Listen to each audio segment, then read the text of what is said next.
so if you do, you can do it yourself. Well, thank you for having Can I me. just introduce you? Oh, yeah. Yes. Some of you know Dan, probably all of you know Dan, but he knows more about Stockton than anybody. But he was president of the society when I came here, and he was until shortly after we got into this building, and he backed off from that job, and we missed him a lot because he was so good at it.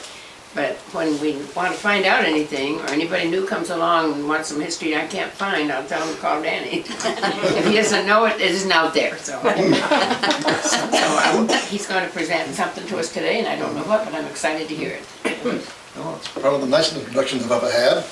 One introduction once I had was that I knew something about everybody who was dead. And another introduction was that listening to me was like taking a drink from a fire hose. So, I guess they were complimentary, but I'm not sure. I'm very happy to see George Tesla's here. George, I think, is the only World War II veteran we have left in town. Wow. I believe. I can't think of any others. Yeah. And it's always good to see Valerie. Valerie and Searsport are synonymous. Nice to see you again. Thank you, You Valerie. look a little bit different than the last time I saw you. Well, But you were handsome then, too. to Valerie Rice, thank you, Valerie. Well, You want to say, Danny, that I wasn't born and lived here. I just moved here. yeah, but when? Well, 60 years ago. Yes. How old were you, Johnny? I think it was about 18. You're not a native, you mean? Yeah. He said, Johnny, come lately. Yeah. Minerva Crosby. Well, she practically 90 when she died. She moved in when she was 6 months old, but she never considered herself a native. My mother was born in Massachusetts. She was from away. Yeah. But I was born in Stockton Springs, right down the road. Yeah. So was I. Yeah, and Agnes was like 94 when she passed away. Yeah. Yeah. I'm working on it. Well, here we all are, I guess. Well, my talk today is entitled 1907. And what's significant about 1907? Actually, nothing. And I'll explain why. We had two citizens in town, both would be 106 years old. Aunt Callie Berry, who lived in Margaret's house, and Aunt Polly Dickey, who for many, many years lived on the Cape in the little red house that belongs to Warren Collins. Faustina Hitchborn said that Aunt Callie, Aunt Polly Dickey, the furthest she'd ever been from home was Blue Hill in 106 years. She lived in 2 states, 2 counties, and 3 towns. Never moved. There's Massachusetts and Maine, Hancock and Waldo County, Prospect, Stockton, and Stockton Springs, all within her lifetime. So within me think, 106 years, that's a long time. If this is 2013, and you subtract 106, we come to 1907. Hence, the title. 1907 also is when this book was printed. It's a rare book. I hope the society has one, and if not, maybe. Yeah, this is the town register, Searsport, Stockton Springs, and Prospect. Everybody who was living here at that time, Charlene, I know you know that book. I think I have a copy. Yeah. Good, I hope so. I do. You do, good. There's a And few. there's a copy of the Prospect Historical Society. So there's several. Oh, Prospect, I have a diploma at home for Evelyn Clark. Oh, certainly. She graduated from Prospect in 1900. I should have brought it. Oh, and Walt's. Yes. My first wife. It was Walter Grant's first wife. Right, yes. And then Walter, after Evelyn died, married Marie many years later, Diane's Yes. aunt. We're buried in Maple. But from Marie's house, I still have that diploma. It's framed. Oh, I'm going to see that you people have it. well, that would be wonderful. Yeah, I told Ray Webb about it years ago, and then Ray was taken sick. And it slipped my mind after that. But it doesn't belong here in Stockton, it belongs in Prospect. Wonderful. Aren't you glad you came? Very. Yeah, it's not even stained, it's in remarkably good shape. It's in a little gray frame, and it looks just as fresh as if it was made yesterday. Evelyn Clark. Well, there's still some postcards that I know of that Walter sent to, or somebody had sent to Evelyn around 1905 or so. This is when she graduated in 1900. Anyway, back in the town register of 1907. If we wondered how things have changed in 106 years, there on the back page, A.A. Beaton Attorney, Stockton Springs, Maine. Then I think maybe it's not a good thing after all that we don't have an attorney in town. Then, everybody is listed. Henry Hawes, My great-great-grandfather. he was a farmer. He's widowed by this time. Had a son, James, Yeah, that's my grandfather. who was a student. Chester, Jenny, Yeah, Harold, and Hazel, yeah. 1907. Those are my great aunts and Yeah. uncles. Now bear with me because I didn't want to mark my book. Wasn't he a tax collector? He was, yes. After I became tax collector, Yeah. that's when I found out that he used to ride around on horseback collecting taxes. And I could have, because I had horses at the time. I don't know what about though. He used to go to people's houses, Yeah, and if they couldn't pay the full tax, he'd say, what could they take? A pay, and he'd take it.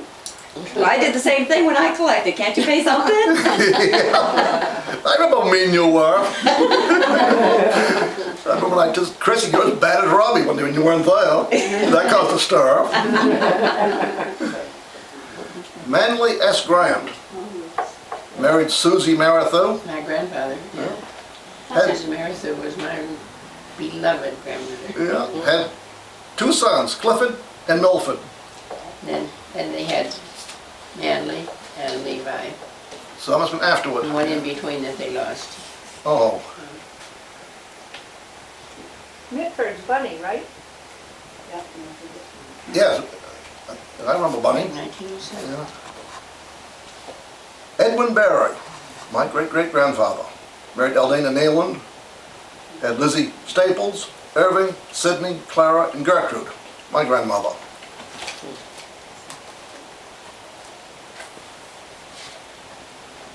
And then there's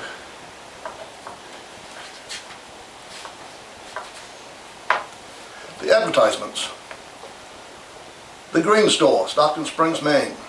Sole agents for Walkover, Douglas, Urban, Queen Quality, Radcliffe, and Bass working shoes. Hart, Shafter, and Marks clothing for men, Widow Jones clothing for boys, Duchess and Johnson all wool trousers, Sargent and Luther gloves, and Whitefield overalls. When in want of the very best goods at the very lowest prices, call it the Green Store. Is that True Green?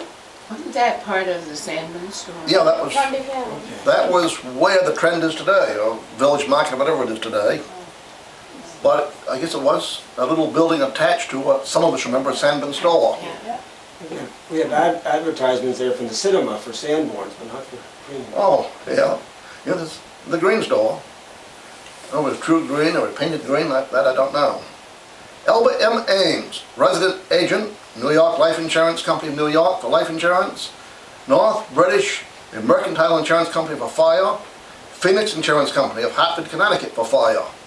Insurance of all kinds and for any amount negotiated. Stockton Springs, Maine. The Vaughn House, Mrs. Libby Proprietor, Church Street, third door above post office, free team from Stockton. Rate, $1.50, dinner, 50 cents, special rates by the week, Stockton, Maine. I believe that is the house that today is Grace Ludwig's house, going up Church Street. Because the post office was in the corner, right, in the... Yeah. Yeah. When you come to Cape Jellison, stop at McInnes. Well, I did some research. McInnes was a boarding house, the one for the Cape Dogs. J.G. Lambert, dealer in dry and fancy goods, millinery, carpeting, window shades, and wallpaper. Brick store, Main Street, Stockton Springs, Maine. The old town office. Okay. All these things you cannot buy in town today.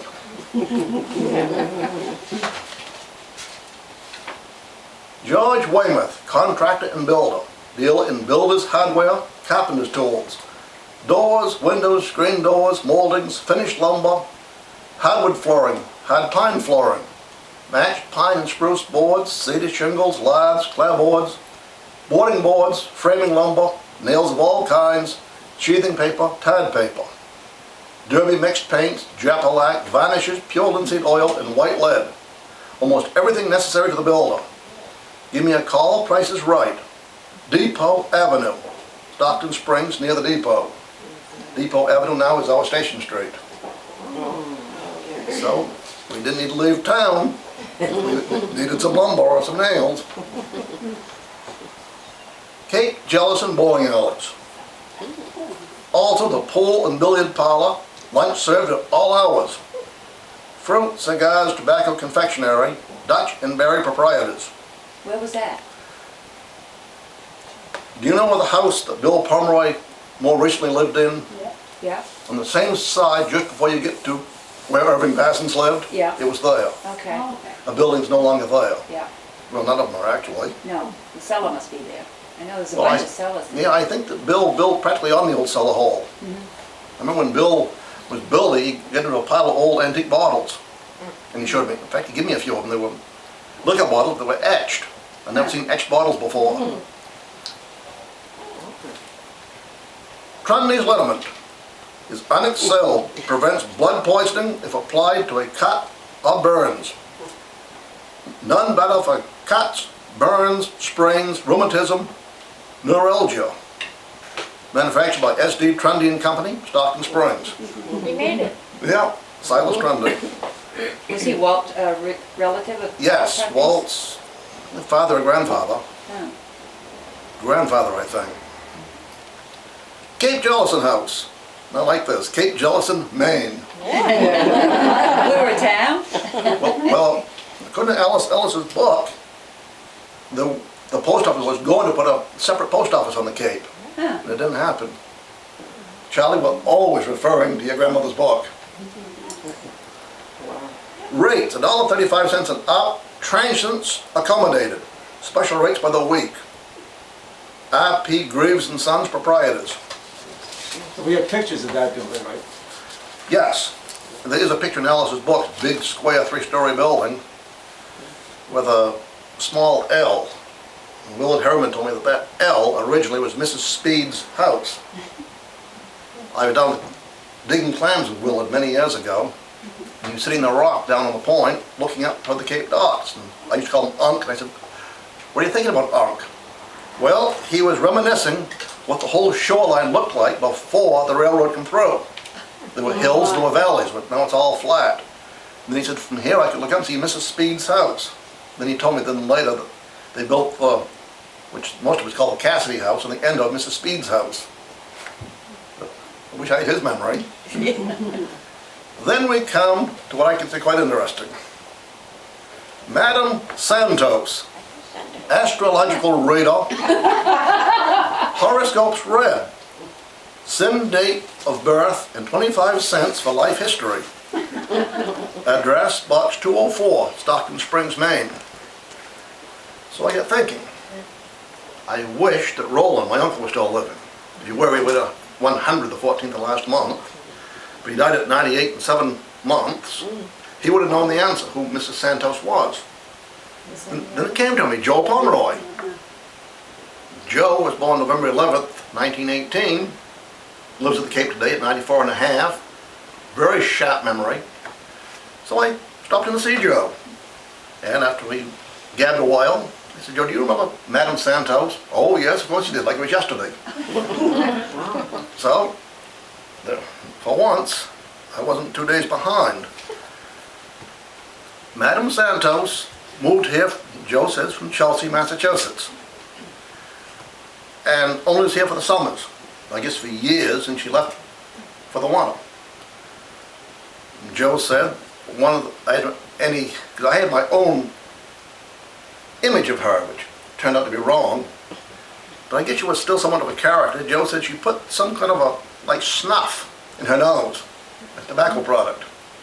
I've never heard of that before, but that's what Joe said. She didn't drive, She had a friend, Alan Larrabee, who drove a Model T Ford.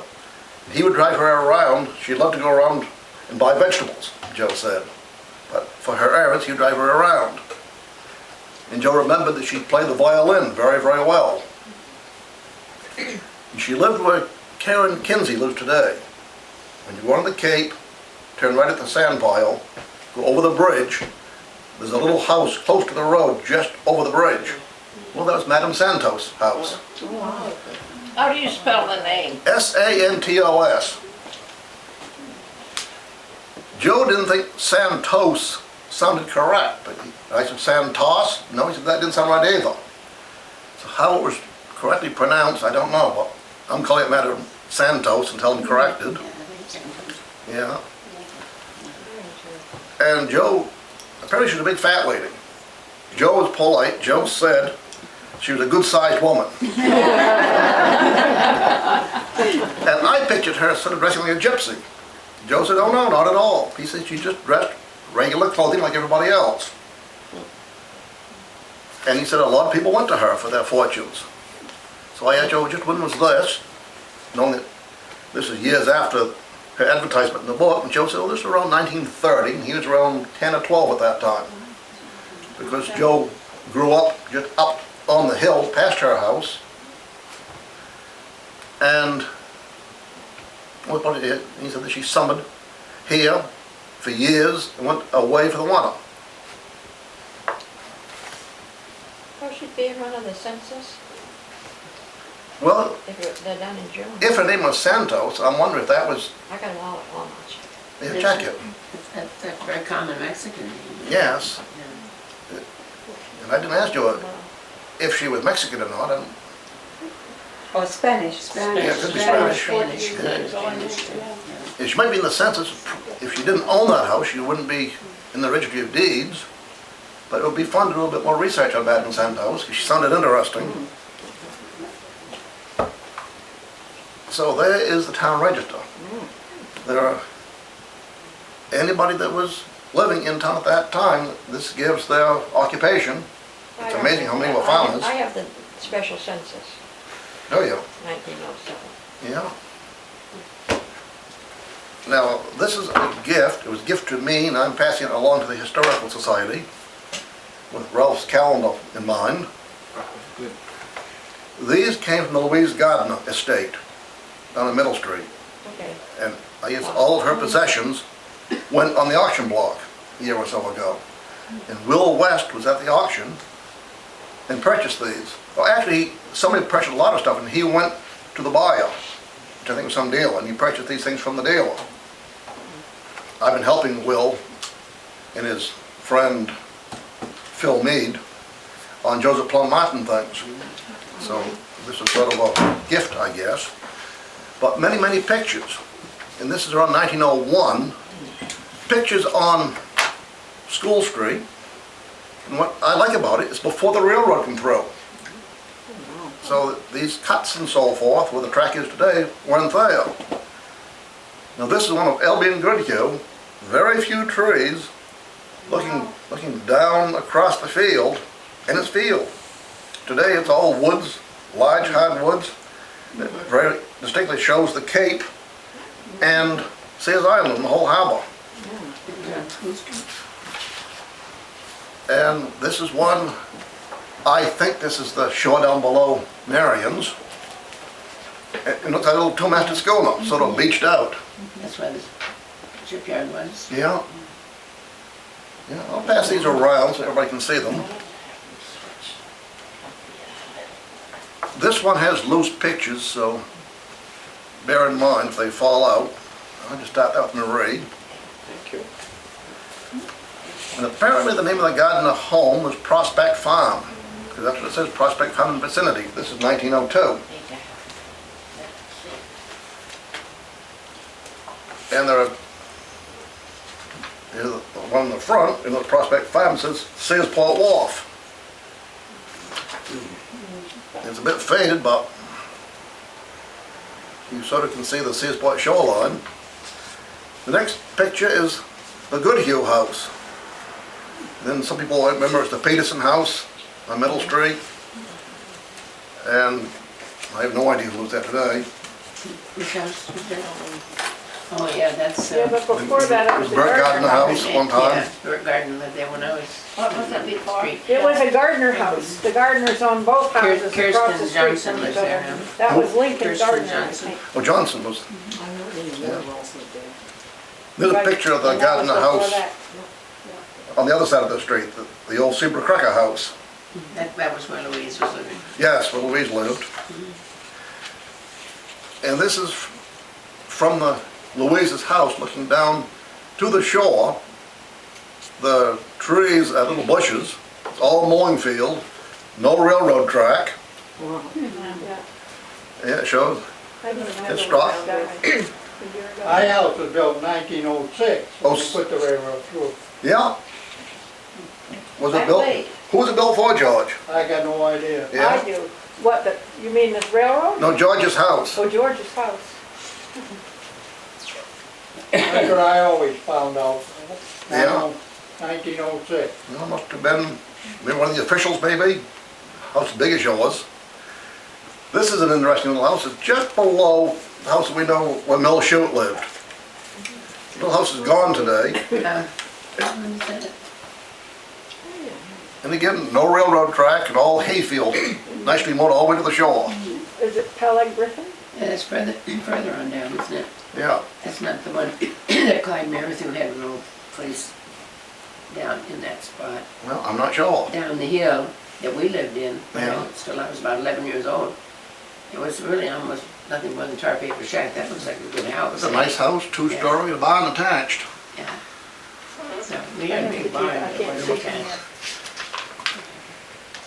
And there's a little child, she's at the well, a little girl in her dress at the well, looking over toward Maple Street, and sees Island in the background, and again, just a few bushes and all the rest mowing field. And the wharf at the foot of Maple Street. Another picture is a wharf, it looks like an ice house on it. So I will start this one around 2. How long did the ice keep? How far into the summer? Well, I guess probably all summer if they packed it well in sawdust, and I guess they did. Like right now, you still have ice. Oh, yes. And I think all summer. How deep Are you talking, is she talking in about the the salt deposit? water out here or the What? pond water? Well, according to Bill Caldwell, wrote a wonderful book entitled Rivers of Fortune. And he tells about the ice industry here in Maine, especially the Kennebec River. And he said they put 18 inches of sawdust over it, and they could even send ice to India. He said they had about a third of that cargo left when they got there, but it was still profitable. Well, Fred Hudson had a nice house behind his house. Fred Hudson did? Yes, he did. Yeah. And that was still up. I don't think they were putting ice in it when I first came around here, Oh. but that was in the 40s. But I know before that, they were still harvesting ice out of the river. Oh, Didn't they have an ice house down the end of Station Street? Yes, they did. yeah? Yeah. We used to go Ah. skating on the pond until they cut the ice. I've got a diary, but I cannot find it at the moment. And it was a Bill Grant, the late 1800s to about 1902. He speaks of Fred Hatson's It's down, farm, down. and Robert Erskine's farm, Yep. several, and Ernest Partridge farm. Still called Middleton. I think he was a single man, It goes around because he it. spoke of going to the I don't know where Sandy Point dances. where one stops, the other stops. But it's quite an interesting diary. Yeah, yeah. It's not all about the weather like most. He tells, I think he was a farm hand. And he'll speak that they've got all the beans picked, and the big machine is going through the neighborhood, whittling everybody's beans. It's an interesting read, but I was looking for it during the winter and I couldn't find it. It's in one of my avalanches. Whose diary was that? Well, his name is Bill Grant. Oh my, you're opening a kettle of hot there. There's quite a few Bill Grants in this neighborhood. Yes. Yeah. Yeah. It was a leather-bound diary, nicely written. Every so often, he would, like in the winter, there was no work because of a storm. And then he sort of comical, whimsical. And one day he said, it's a blizzard, who cares, let it blizz. And I read that to Jeannie Sinkins years ago, and every so often Jeannie would say to me, let it blues. And here is the third photo album. Some of the pictures of the park in Boston, but others, this is what I spoke of, here at the foot of Maple Street, but it looks like an ice house with I don't know what you call the little ramp or a little pier, apparently to take the cargo from the ice house to the vessel. Oh, yes. The marina. And here is Albion Goodhue. And this one says Sandy Point, but it's the same style building. It looks like the studs are on the outside and the boarding and sheathing is on the inside. I think so. Danny, Yeah, that's, which one is this? well, this one here is the same picture, and it says Sandy Point. Oh, that's Sandy Point. Oh, Yeah. Yes, where the Superior Center. No, it was over, the fertilizer would be over this way. Well, I'll pass this one around. Anybody have any Because questions? they're We're jumping trees. around. Have we raised any questions yet with anybody? Yeah, that's the path. All right. Oh, here's the creek over here. A number of years This is ago, Little Sandy Point Village, Carol would remember if she were here, Dickie, the other way. Kent Gottschalk when he was here, but a number of us talked about a one-room schoolhouse that is still in existence here in Stockton. The one on the Cape. Never did get that, did we? Now, you remember Diane? Yeah, we talked about it, and I guess as far as it went. And I spoke to the owner at the time. It's where Maynard Farnham used to live. Right. Maynard's garage was a one-room schoolhouse built in 1888. Yeah. The blackboard is still on the wall. And most of my relatives, Aunt Marie, Daddy, and Yeah, they probably went to school. That's the Lauderbrook School. the Lauderbrook School. Yeah, There's a- my mother, when she was pregnant with me, was driving the school bus. Yeah, I didn't know it was in existence Really? that long. it was. My grandmother was teaching. That's where she met my grandfather. They were about the same age. On the wall in the town office, I'll call it the public room, the big room in this corner, was a painting by Bob Votes of that school. We had it. Oh, of that school, okay. I Yeah. thought you meant I was talking about the one at the school. No, in the town office, there's a painting, Bob Votes did it, Yeah. Where is it? in the public room of the town office, Well, it looks like a school. Where is it? Where was the school? on the Cape. Doors like a school. Remember Maynard Farnham? It's not on the road, that's not on the road that goes Yeah, over it might be a side, towards McClellan's. side door. It is. Yeah, Yeah. Is it Yeah. like a Those house red one that buildings Yes. in there. Yeah. I've always thought that was the old schoolhouse. It is. it is. Yeah, and Lenny Young owns it. And I spoke to Lenny years ago.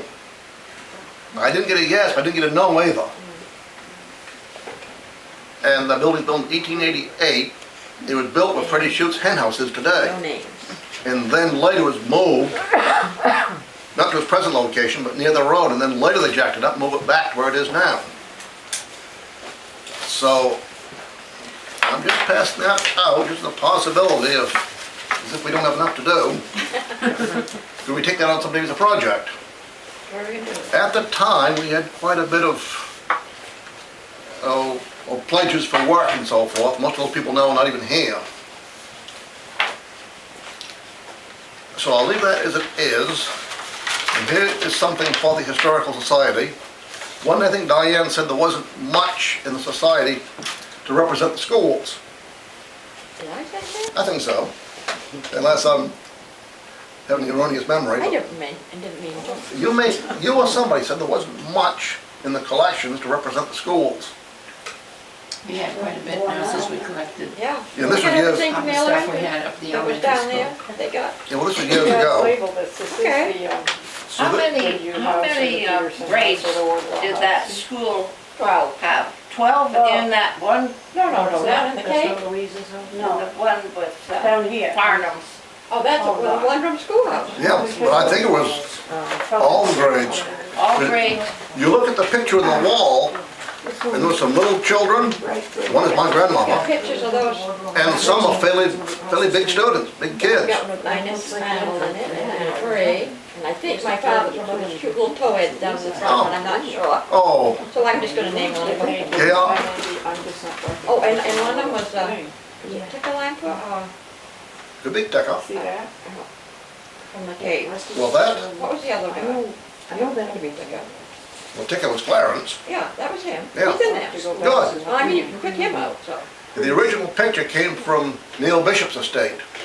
Well, I got it from mine, this lamp was a little. And Bob Bose saw it, and he wanted to paint it, and he painted it, and I guess gave it to the town. Later. Because it's in here now on the wall. So this is a diploma, Stockton Springs Public Schools diploma. This certifies that Gertrude R. Berry, my grandmother, has satisfactorily completed the regular course of study prescribed for the school. In testimony whereof, we have subscribed our signatures this 5th day of April, 1907. At Stockton Springs, Maine, Joseph W. Hamlin, principal, Sadie Jordan Clifford, superintendent.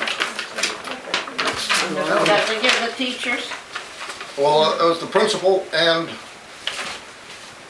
the superintendent. One of the teachers, who was Bickford's first name? Oh, I know who you mean. No, this is a man, Bickford. He was, Neil Bishop's brother-in-law. Yes. Well, we taught for many years. Who? Ted Theodore? Ted Bickford. Yeah, Ted Bickford. Well, here is the diploma. Ted Bickford, Theodore Bickford, Theodore Bickford. Oh, look, that's the same one that's in the other. So, Willow is certainly. when Diane showed me your room upstairs with copying and room for framing and so forth, perhaps the society can frame this and find a place to put it. I've got my mother's diploma from 1920, Frank had to do what? 1/6. all framed. Is it? Yeah? Yep.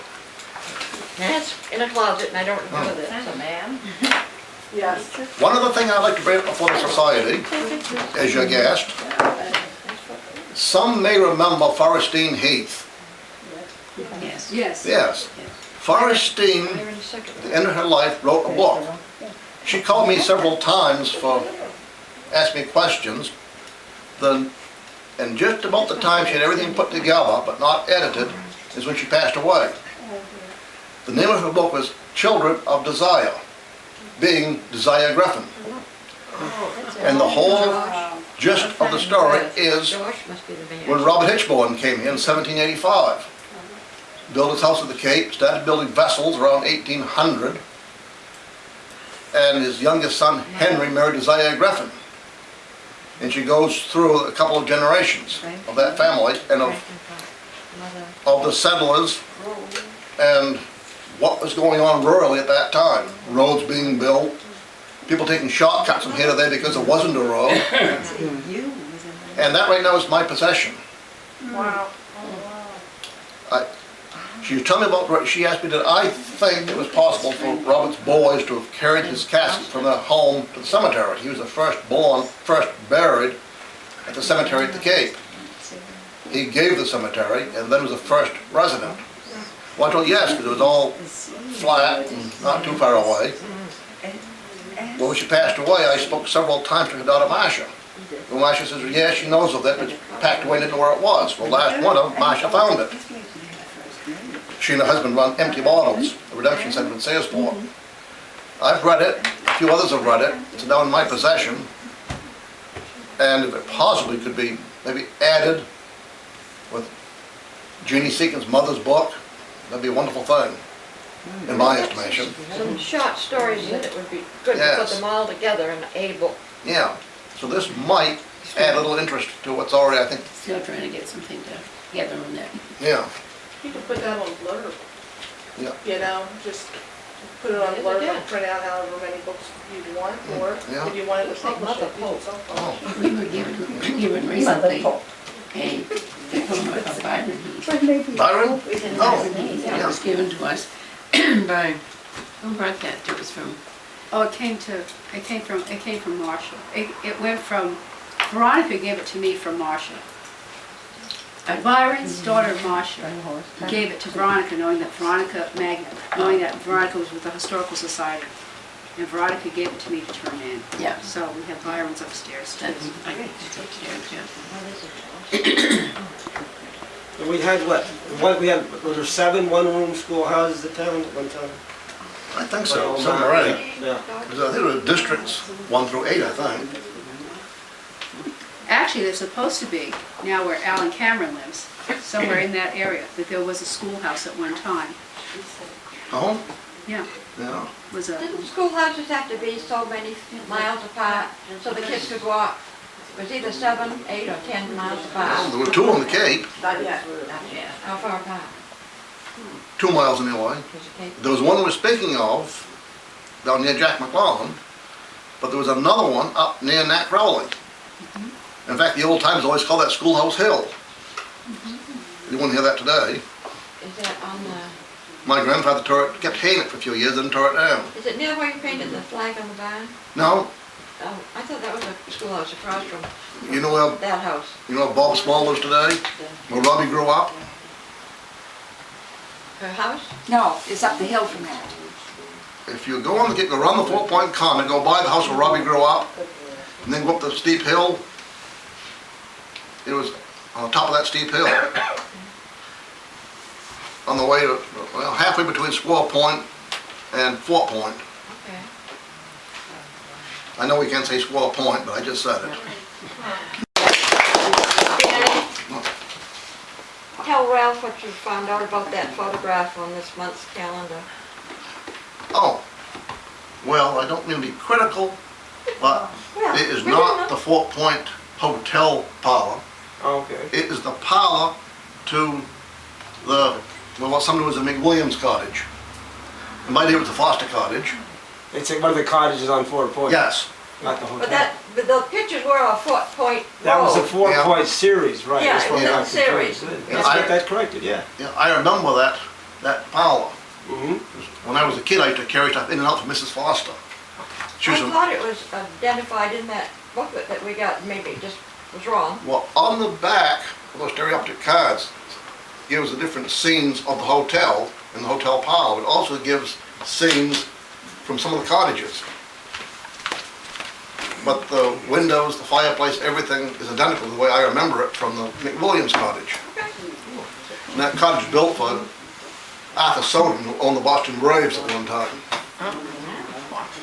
When I went to high school with Nancy, and there was a boy that came when the Stockton kids came to Searsport to go to school. He was in Arnie Standish's class, and his name was Harley Santos. that's my brother. That's my brother, Charlene. I know, but do you remember Harley Santos? I don't know. He lived with his grandparents.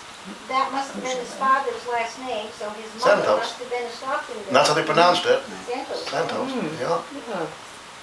I love it getting the two historical societies together. I think we're gonna have a Yes. great meeting. I really do. Yeah. It's Well, all I the remember- area. Arnie, was several years ahead of me in school, I remember Arnie. It was always kind of disparaging at the school down here when the fire whistle blew. The big boys upstairs get to leave the school to go to the fire. Arnie for one, Gene Ellis for another. And we little punks downstairs couldn't go to the fire. Not fair. No.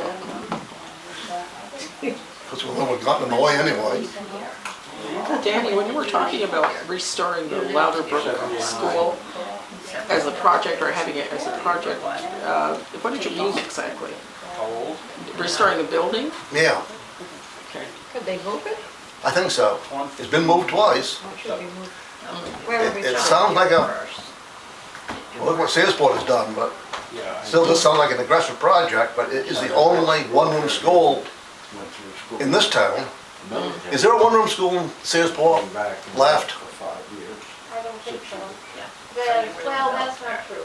The one on, by the golf course, that was the Porter School, Oh, is there. It's somebody's house now. It's Bowen Road and Mommy. Oh, My yeah, mother taught there, I wouldn't know that, but that was the school. yeah. Like a I don't station, know the numbers. the train station down here is part of a house on the Cape now. Yeah, yeah, Dale Harriman moved it, Yeah. and again, I don't know who lives there today. Who owns the school now? Maynard? Down here? Yeah. No, Lenny Young. Oh. He bought it from Maynard. Before, Maynard and Madge Trundy were brother and sister-in-laws. And both were alone, single. So they cross-deeded their houses to each other. So whichever one died first, the other one would have the other one's house. And Madge died first, so Maynard decided where her bathroom was downstairs, moved into her house, and sold his. And then hers is closer to town. Yeah, yeah, so then Maynard sold to Lenny Young, who owns it today. And I spoke to Lenny at least 15 years ago.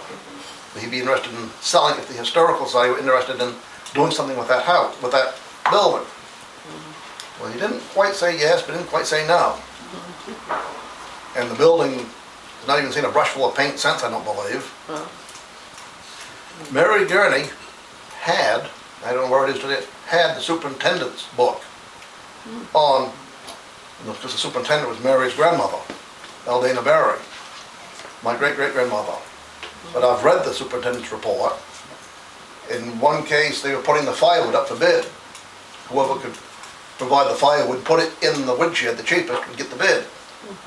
And Charles Nealand, one year, got the bid.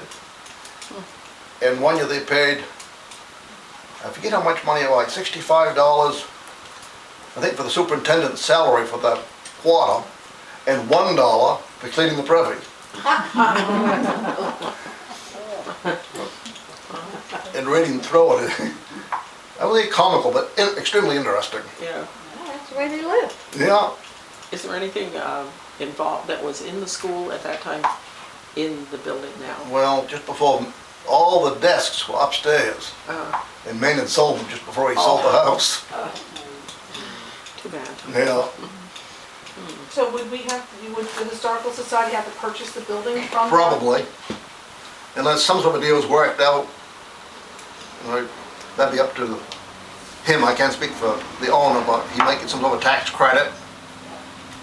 There could be some negotiated agreement.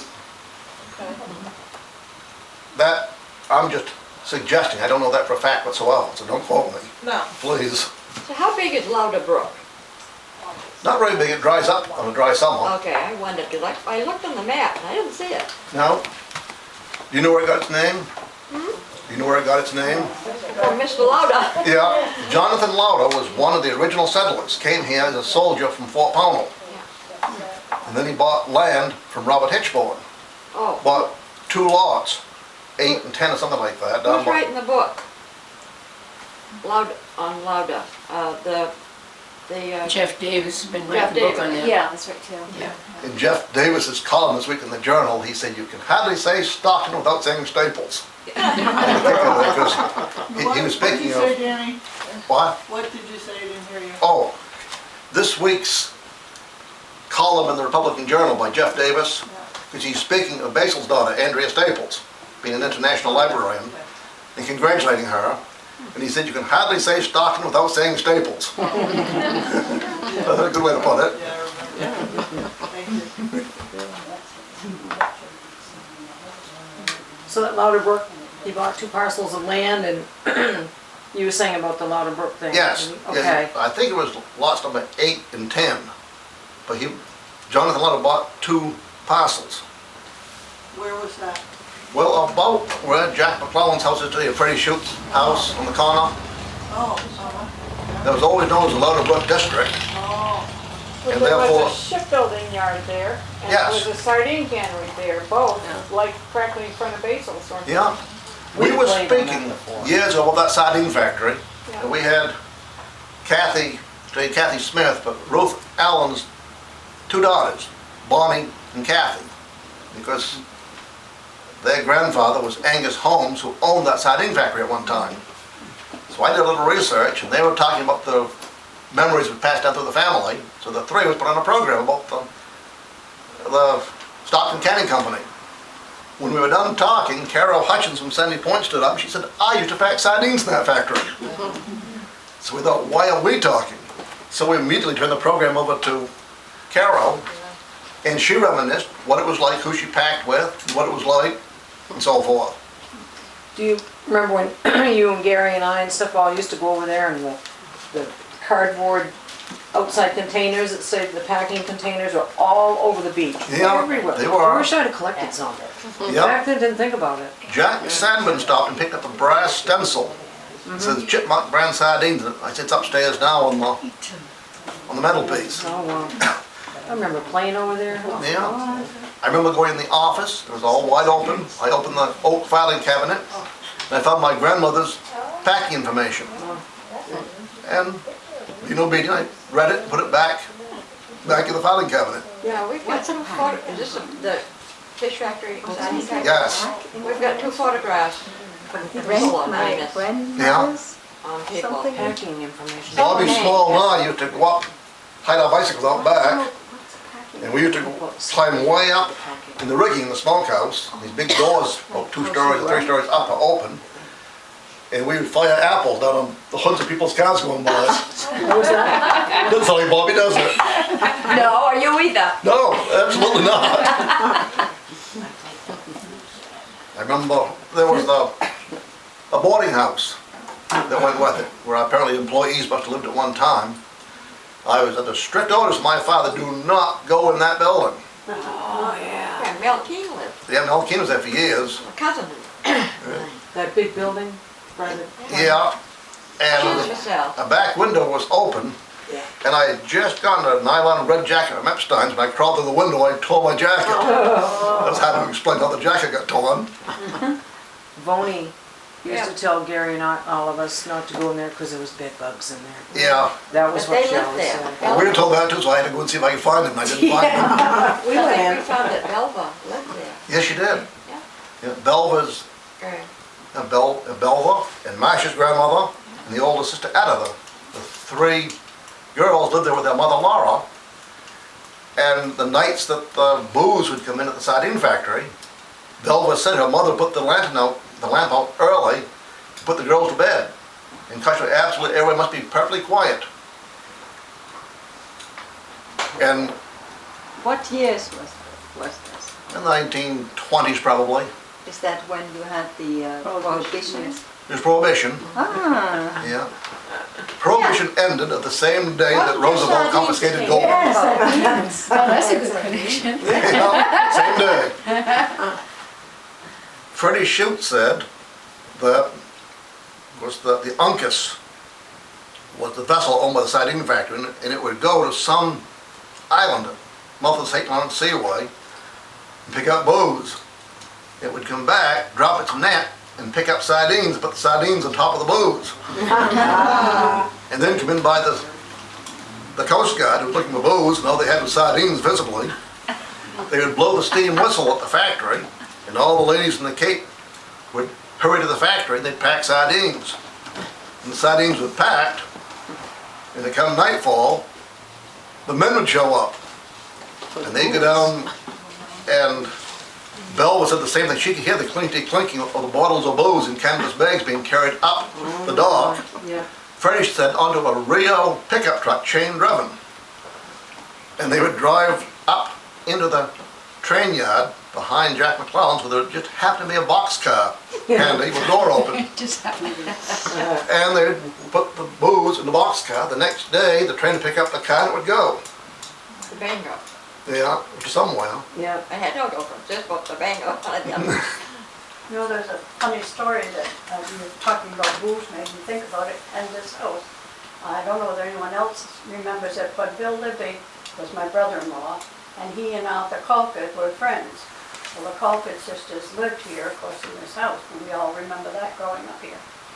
And Arthur told a story about how he was cleaning out a closet, I think upstairs in this house, and in this closet were 2 huge 5-gallon bottles of pure alcohol. Wow. And I never did hear what happened to the pure alcohol, but anyhow, the story was told, and now you've got to picture these two ladies who were very prim and proper. Yeah. I'm wondering if they ever even knew it was there, or how it got there. I never knew, we never knew, and Arthur never knew the rest of the story, or I never heard the rest Well, of the the story. doctor was thinking in his office, right? What? There was Dr. Brito. used Yeah, it Dr. Britta was here for years. In his office, maybe he used it, you know, Oh, putting it to on. sterilize needles or something? Yes, sterilized needles and things. Sisters are on the wall. But I thought it was really funny, and I always remember them telling that story about that, really. Yes. Write it down, Miller, write it I down. will, I'll have to for you, Ty. As I recall. Yeah, but it was just a little tidbit about the house here. That's interesting. Yeah. Yeah, Yeah, when we bought the house, tell people what was in that, behind that closet, that drapery. The Oh, toilet. Toilet, yes. And in this car, there was an old tin shower, like you find in The a tin cheap shower was motel. right where you're sitting. The tin shower? Yeah. Yeah, I remember I carried that thing It's the out. middle of the floor here. wow. was Yeah. it tin or was it copper? No, it's tin. Tin. Was it tin? The bathtub, Beat up old tin Oh, thing. the bathtub was tin in the wooden box. Yeah, Yeah, it is, yeah. still is. The shower Lead. was something they added used to after. galvanize. It was just a white metal. I can remember coming here when you lived here. Seeing that. Well, I can remember coming here and having tea with Ethel Colford when I was Yes. about 10. Yeah. My mother. Yeah. And I can't imagine that she thought there was any alcohol in it. Really? Well, I wonder, Melvin Calkin, I wonder if he was the guilty party. He was a, He did have a ship, Melvin Calkin? wasn't it, Captain Melvin? Yeah, he was, He ran a ferry across. yes. Yeah. And Ethel Calkin gave me a ticket, and I hadn't seen it for years, a little red ticket. It said, good 10 cents from Cape Jellison to Kidder's in return. Little ticket about that long. I treasured that for years. I used it for a bookmark for years. You wore it out. I must have. I don't know where it is now. I used to love to come in here with my father when he paid his taxes and just look around. And I think in this room, I think was a ship's model in the middle of the floor instead of a glass case. But out of nosiness, I went through the probate records years ago when the society got this building, and the inventory was taken when Ethel died. And I made a copy of that and gave it to Kitty McClellan. And I don't know where that is today. If it's in the records or not, I have no idea. If it is, great. If it isn't, well, we can get another copy at Belfast. But there was, from that, I was trying to remember the little alcove, the little entryway, was something that always fascinated me as a little kid. And I couldn't remember what it was until I read that inventory. There was a ship's bell mounted in the corner of that entryway.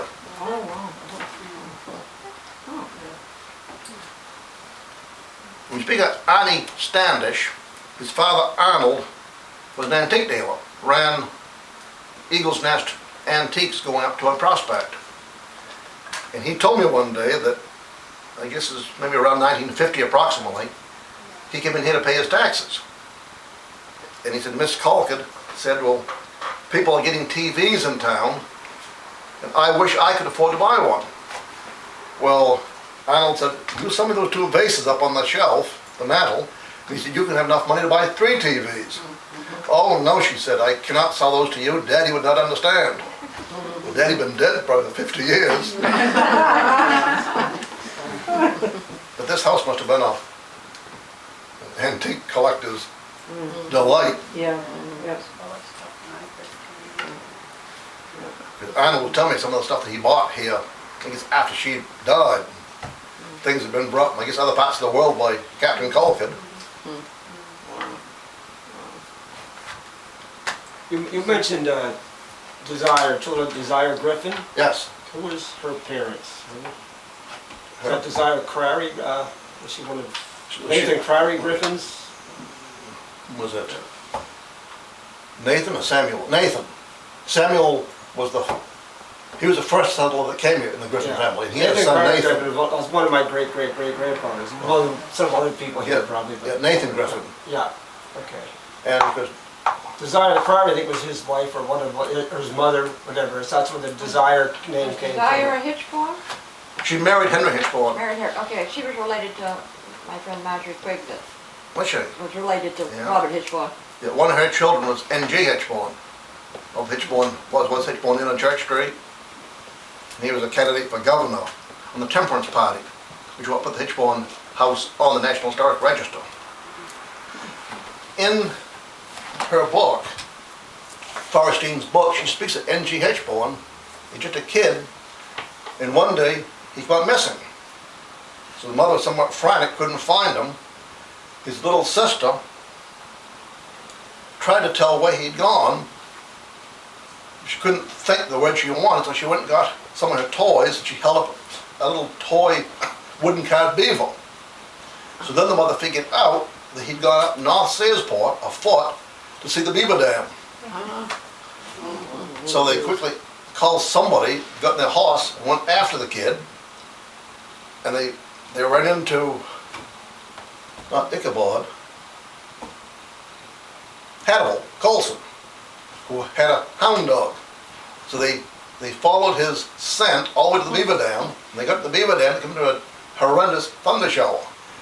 So they dove into a haystack until it was over. When it was over, they found the kid up there asleep, and they brought him back. That little disobedient kid became the state treasurer years later. Another name you mentioned one that you had a picture of a house. Someone mentioned the name of Pelly. Was it Pelly Griffin? Peleg. Peleg. That was that Uncle Pill. I thought I had someone Uncle Pill. I think it was Pelly. Peleg Point. We should go swimming down there. Yeah. And there's a couple of rules. Peleg was Peleg Griffin, Peleg Staples. The Uncle Pill might have been Pelly Staples. I'm not sure. I have to check that We out. called it Peleg, but I don't know. Peleg, yeah. Well, Uncle Pill is what Father called one of them. Yeah, I always thought it was Peleg. That's what looked at Basil one day, told me that he remembered hearing his parents spell it Peleg. That's how they pronounced it. Well, I got it from my folks, and you know, Yeah. I don't know who they got it from. Just so we know how it's spelled. P-E-L-E. For Marcia's sake, I'm going to see what there is in here for a shoot. I need to talk to you about that. You might be able to solve some questions I have, Danny, at some point in time. Right. Yeah. Neither I neither. have to get photographs of some of the ones you talked about. I just did an audio recording Well, I meeting. don't know I have to where get they go, pictures but to go I've got along with it for the... Way back and now we can shoot like that. Here's another interesting advertisement. A couple more. First-class teams to let at reasonable rates. J.E. Lancaster Livery. Connect with Bangor Domestic trains at Stockton, Boston boats at Searsport, 1:30 and 6:10 trains at Belfast. East Main Street, Stockton Springs. I think that's the house directly across from the post office. I think I've heard that was a John Lancaster house.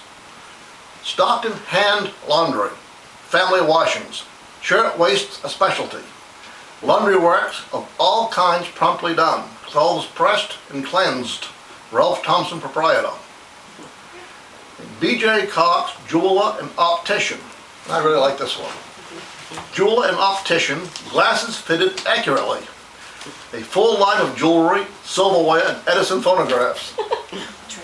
So you can go to the eye specialist and buy a phonograph. We see this one. That's the last one. That was kind of damp at one time. So Danny, tell us what you know about the temperance party here in Stockton Springs. Well, according to Faustina Hitchborn in her book, she said that Stockton was a banner town of Maine. Good here. In temperance. Yes, Good. hard to believe.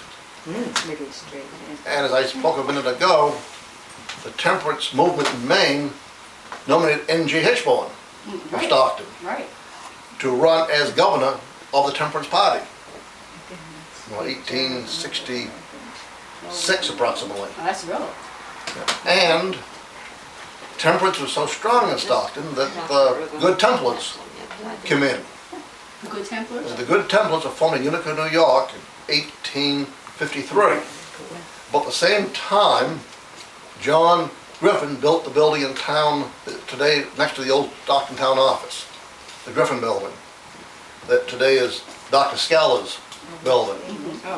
And on the third floor of that building, the roof is rounded like a lobster trap. Yes? and that was Penobscot Lodge, I think 343, Good Templars.